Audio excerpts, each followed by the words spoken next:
Muito bem, estamos na nossa terceira videoaula, Ler para Apreciar, é o terceiro nível de leitura. Então já prepara aí seu material, seu lápis, sua caneta, sua borracha, seu livro didático, o ambiente onde você vai estudar, o caderno também, não esquece. Então vem comigo, vamos lá.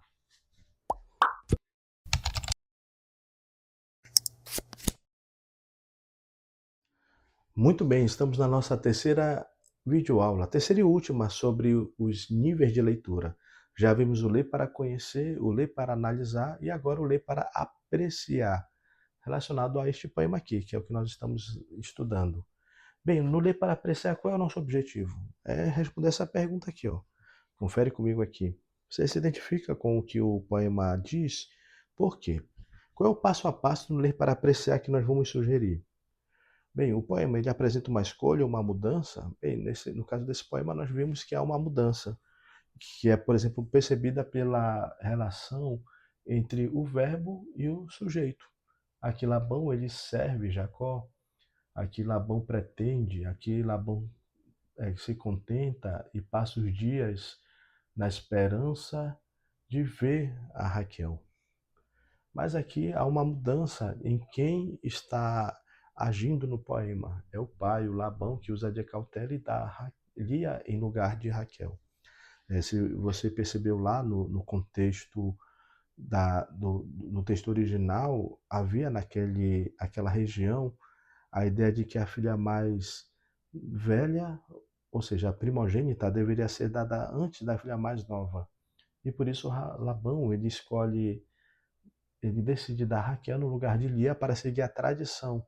E o Camões ele traz esse mesmo aspecto narrativo lá de Gênesis 29 para cá. Então, é interessante notar porque houve esse engano, né?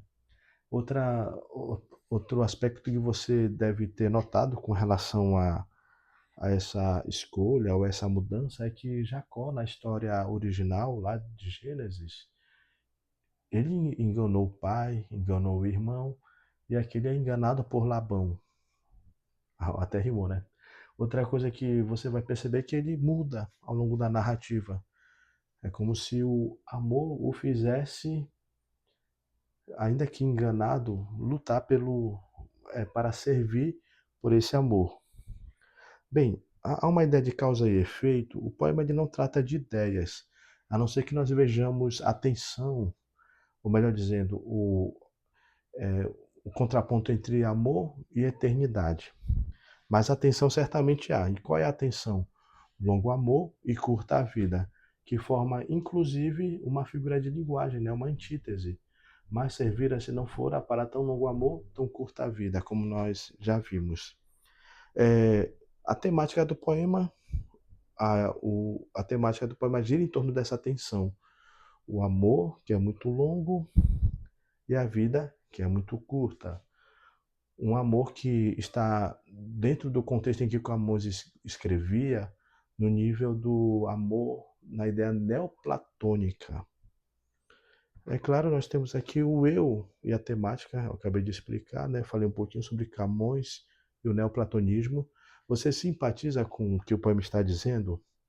Afora os aspectos históricos que o Camões recuperou na narrativa, e é claro, tradição ou ruptura. Nós sabemos que o Camões ele está escrevendo no que é chamado de medida nova. O soneto havia chegado em Portugal pelas mãos de um outro poeta que viveu um pouquinho antes de Camões. No entanto, o Camões ele traz um pouco de algumas tradições. Quais são as tradições que ele traz para o poema? A tradição bíblica e a tradição dos clássicos greco-latinos quanto a um poema que tem versos de versos de 10 sílabas métricas, versos decassílabos heróicos, trazendo a mesma grandiosidade da história da Bíblia para o poema, inserindo dentro do contexto do neoplatonismo, que faz parte do classicismo ao qual o Camões está ligado. Portanto, existe uma ideia de tradição ou até o início de uma nova tradição que o Camões inicia na literatura portuguesa. Então, esses são os aspectos do ler para apreciar. E assim nós terminamos a nossa videoaula sobre como ler poemas Então eu espero que essas dicas tenham ajudado você e nós nos vemos na próxima videoaula para falar também um pouco mais sobre literatura. Fiquem com Deus e tchau, até mais.